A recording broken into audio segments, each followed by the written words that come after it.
and welcome to the Comfort Connections podcast.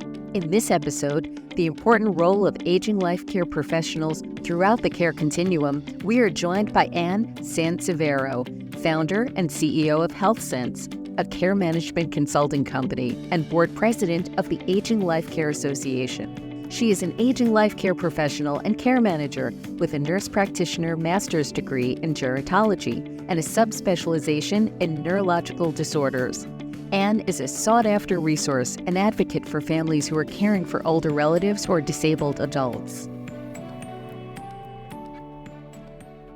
Welcome, and thank you for joining our listeners today. Thank you so much for having me. Anne, can you please share with our listeners an overview of what is meant by aging life care? Sure. Aging life care is it's a profession really geared toward optimizing the health of older adults. So the term aging is used as opposed to geriatric because aging is a process. And this profession involves health and human service professionals like nurses or social workers, occupational therapists or physical therapists, or those that have had experience working with especially older adults, being able to consult in a more holistic way and look at all the areas of aging and being able to strategically plan with an older adult their aging journey.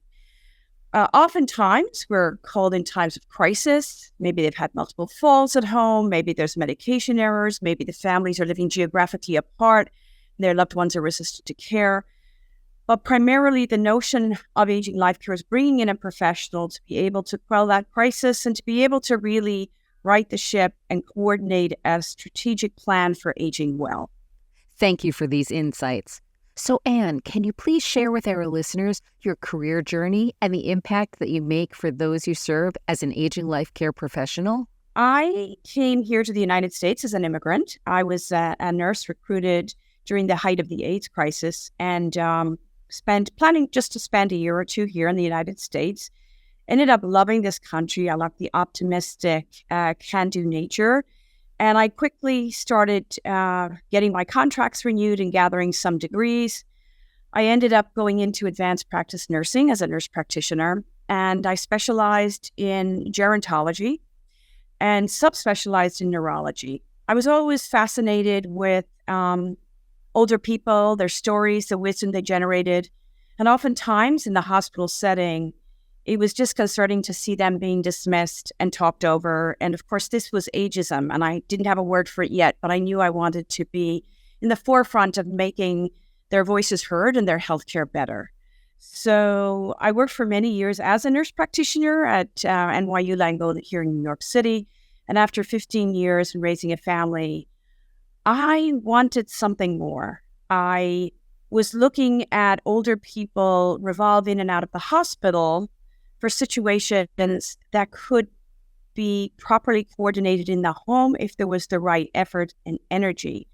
When I looked into what was going on there, I found an association called the Aging Life Care Association that had a group of amazing professionals, entrepreneurs doing this work.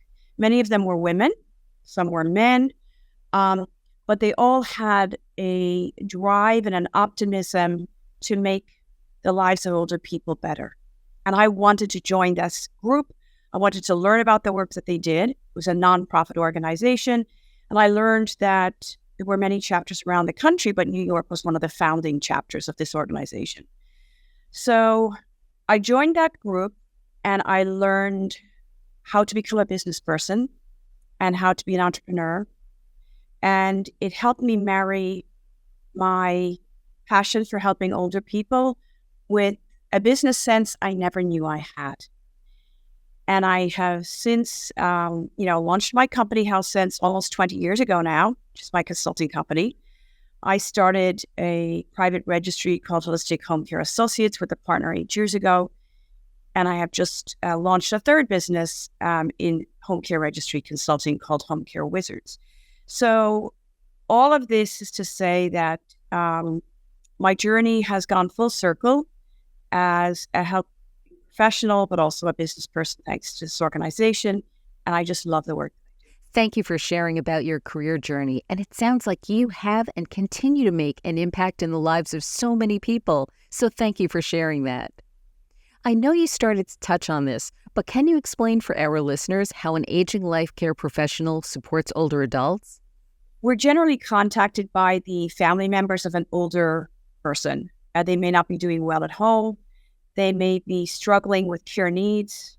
An aging life care professional will generally ask to get a little information ahead of time. They'll have a service agreement signed. They will have a registration form completed that will give demographic information and some small amount of information about the background of what an aging life care professional needs to know going in. And then we'll do usually a home assessment of all the issues that are impeding the progress of the aging journey. It might be that the older loved one is having falls. They may be making medication errors. They may have funding issues regarding care. They may be resistant to care and have funding but won't accept the care. There's a myriad of issues that we encounter. But with this holistic assessment, we take a deep dive and we work with that older person to really find out what their day-to-day living is like and what are things that we could improve on. We always take a collaborative approach with the aging loved one. We try not to do to them, but work with them. I often tell them that we're aging experts and our job here is to learn what their aging goals are to get them there. So after that assessment is done, which usually involves, for me, it will involve a cognitive and physical and functional screen. It'll involve an environmental review. We'll write then a summary report of all of our findings, and we'll come up with a strategic plan. And we'll have recommendations for every area that we see that we know we need to change. And obviously, that can include home care. It's a big part of that. And having a good resource of home care companies is very important as we, try to improve the lives of older adults. But we'll have other resources as well that we may call in. For example, physical therapists, occupational therapists, nutritionists. There may be a role for geriatric dentistry. There might be audiology requirements. There might be home modifications. These are just some of the things we draw upon. There may be medical issues that we need to streamline with their providers. There may be pharmaceutical issues related to maybe multiple prescribers.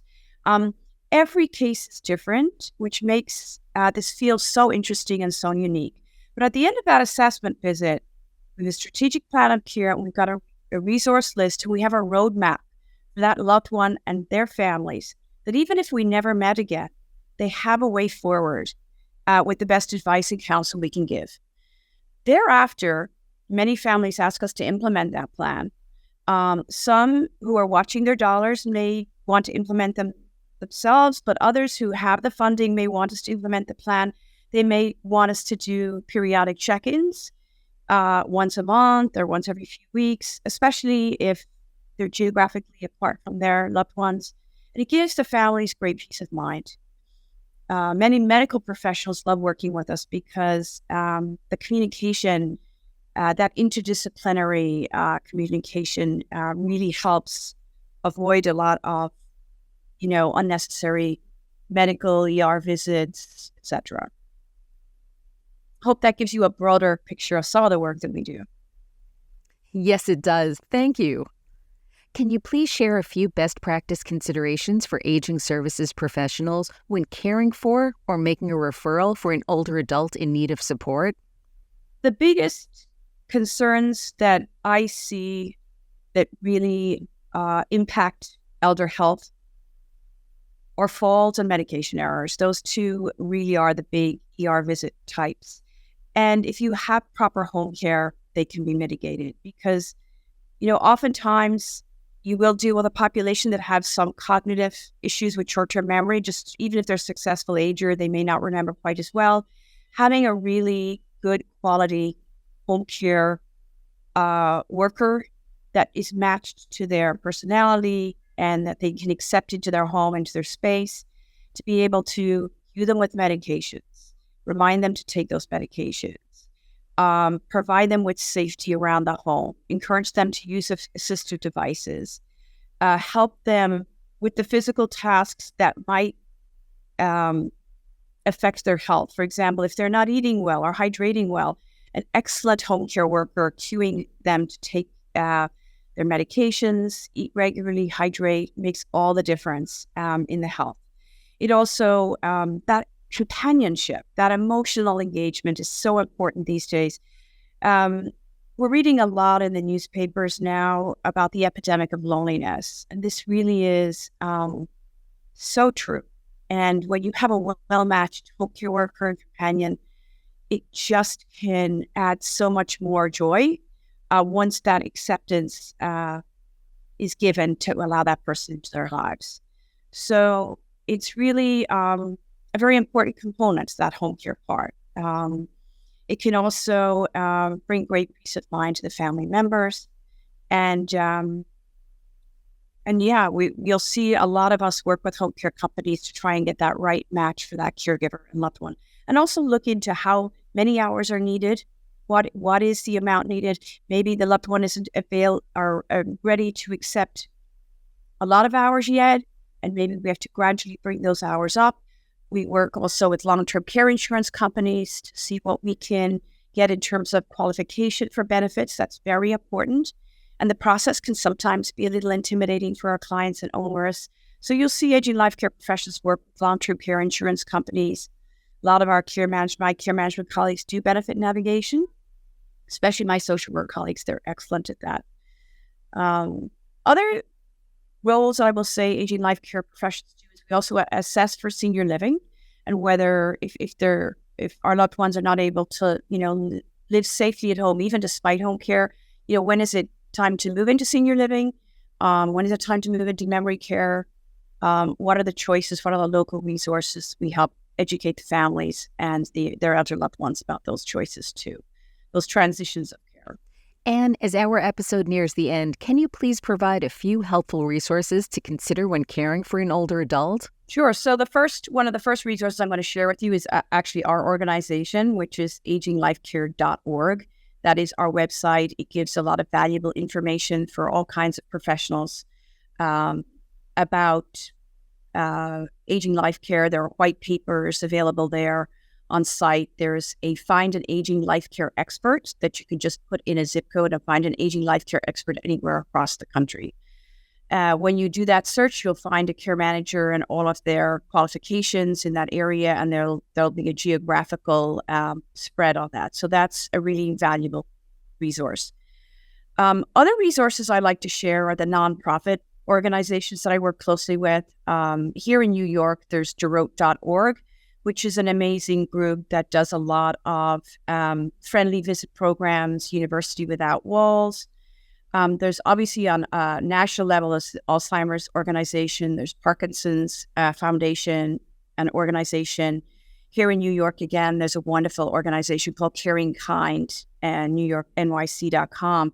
It is a dementia care resource that really does a lot of advocacy for families, has a lot of information, has caregiver training for dementia, has a lot of support group services for those dealing with dementia. So wonderful organization. There's a lot of subspecialty diseases within the that affect older adults that have these nonprofit organizations. Lewy body dementia is another organization. There's, of course, also the broader organizations like the local area of aging organizations. And for those that have concerns about elder abuse or financial elder abuse, there's the Adult Protective Services agencies. So there's a lot out there. And most aging life care professionals, when they are consulted, if they are talking with families that have funding issues, we're always going to tell you what those local resources are. But there are so many, and you have to know specifically what to use them for example. These are wonderful resources. For our listeners, we'll have the links to the websites Anne mentioned under the Resources tab on the ComForCare website. Thank you for joining us today and sharing your insights with our listeners. Listeners, visit ComfortConnections.com to download complimentary resources, view our show notes, and access the episodes. You can also subscribe to our podcast on your favorite app. Thank you for listening and helping older adults live the best life possible.